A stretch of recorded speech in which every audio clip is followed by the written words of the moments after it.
When your Chevrolet displays the service battery charging system warning, systematic troubleshooting is essential. Don't guess and replace parts. Follow a methodical diagnostic approach to identify the real problem. Step 1 is visual inspection.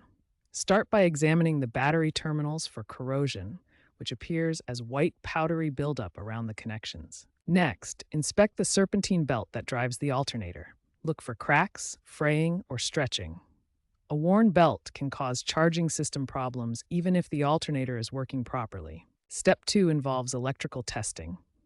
A battery load test determines if your battery can hold charge under load, while an alternator output test measures charging voltage and current. Modern scan tools provide advanced diagnostic capabilities.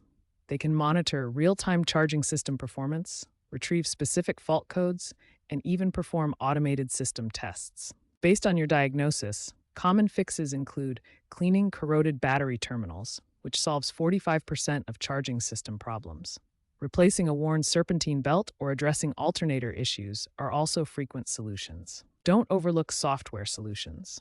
GM has issued technical service bulletins for specific models, like TSB 21NA082 for Silverado battery drain issues, which achieved an 89% success rate with just a software update. For newer models with smart charging systems or hybrid components, professional consultation is recommended. These advanced systems require specialized diagnostic equipment and training to service properly. Remember, systematic diagnosis saves time and money. Start with visual inspection, perform proper electrical tests, use modern diagnostic tools, and don't hesitate to seek professional help for complex systems.